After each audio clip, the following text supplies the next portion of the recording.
Hi and welcome to another edition of Seeking Change Update. My name is Ian Wallace and the website www.seekingchange.co.uk is where you'll find more information about the topics and subjects I'm going to talk about today. Carrying on the theme that I've been doing for the last 2 to 3 weeks, what I'd like to is just connect with single parenting and children after a breakup of a relationship. This area of working with your children as a single parent can be massively hard. Certainly if the absent parent is not connecting or not interacting with the children or not being helpful in doing that, i.e. sticking to the structure that you've agreed to or manipulating and controlling through the children in order to still have an influence over the family. So as a single parent, you need to not take responsibility for the absent parent's process. It's their choices, it's their decisions, it's their responsibility. And in doing that, you need to obviously engage with the children in a way that doesn't necessarily blame the absent parent, because if you do that, then the children naturally will want to come to their defence and they'll want to see them in a better light. So you have to engage with the children in a way that doesn't, as I say, disrespect that person, but in a way that doesn't take responsibility for their process and their decisions. And that can be really hard sometimes from a single parent's point of view, because naturally you would like those children to engage with the absent parent to have a joint experience, but that might not be something that can actually be achieved. So when you're trying to sort that out for the kids, when you're trying to create that structure, and if the absent parent isn't helpful, then you do need to give the children a responsibility and understanding that it's not you that's making those choices, the absent parent that's making the choices, but not in a way that blames them, which might sound really hard. But it's the way you talk to the children that makes the difference, not necessarily what you say. So making the children aware that actually there has been some decisions made, and when those aspects will be encountered, when the visits will be, when they will be, and that they've been planned. And when or if that other absent parent doesn't turn up or doesn't connect, then the likelihood is you need to just express to them, well, as far as I know, they were coming, so shall we try to get a hold of them?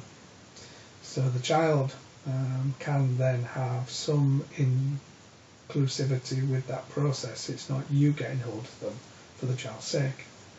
And you can make a telephone call or you can text with the child there, and then the child knows that you're honouring your part of the agreement, and they can see that the absent parent is the one that's letting them down, not that you're stopping them seeing that absent parent. So when you're trying to do that single parenting role, you're trying to be mum and dad to the child or the children. You have to make sure that you can create effective boundaries, and the breakup of any relationship is an insecure process from a child's point of view and an adult's point of view. So it's really important that after that has occurred, and then the children get really, really effective boundaries, and that they know where their security is. And they will push and they will challenge, as I said in the previous video, to see if you will stay as the single parent. But in order to do that, the effective boundaries that you make has to be something that they will interact with and they can be secure with, and that the boundaries are solid. If you can do that, if you can be the things you say you can be, and tell them that you can't be the things you can't be, then that will create more security in the process for them, and they'll be able to understand it and be able to attach to the secure parent that's stayed. Always remember though that children don't usually say what they mean. They will have an action or reaction that will give you some indication that they're hurting emotionally, but don't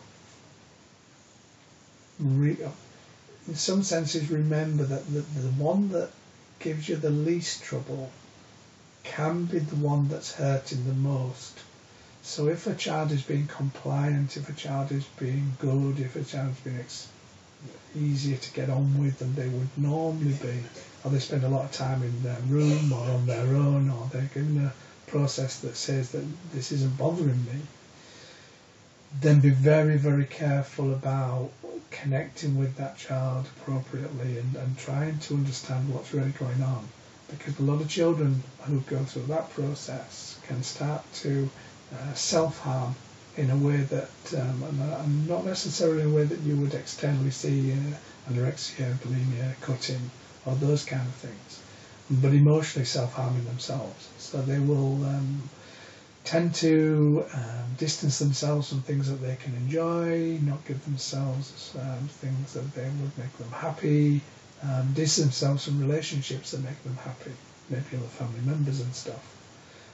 They might be a bit more reclusive, a bit more interactive with Facebook or friends on the internet.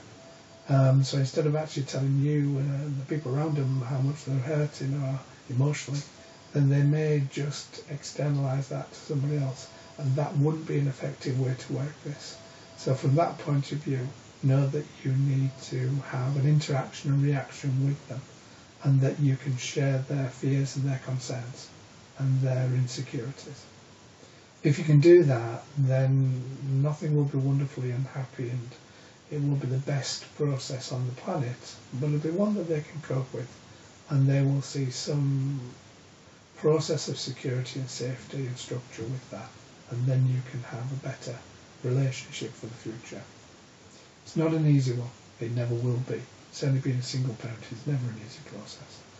But try as much as you can engage with the children and get them to understand what is the reality of the situation without blaming, but also understand where they are and spend some quality time one-on-one with them to try and understand them a bit more. Then hopefully everybody can come out of it in an okay way, but not the best way. If you need any more information about this subject matter, there is lots of information on my website about control, manipulation, being on your own, communication tools in order to work with people, and that could be very helpful in this process. But whatever you do, do not isolate yourself in this process. Talk to somebody, connect with somebody that will give you honest and appropriate information and support, and so you can trust it. And so if you want to work with someone like myself, like a relationship counsellor or a family counsellor, if you're working with yourself and the children, which can be helpful sometimes, then please do connect with people to try and kind of work your way through this process. Don't see it as that you failed, that you haven't.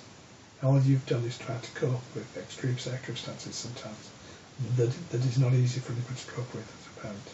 So reach out, ask for help, and that way then you can hopefully come through this process in a much easier and more appropriate way.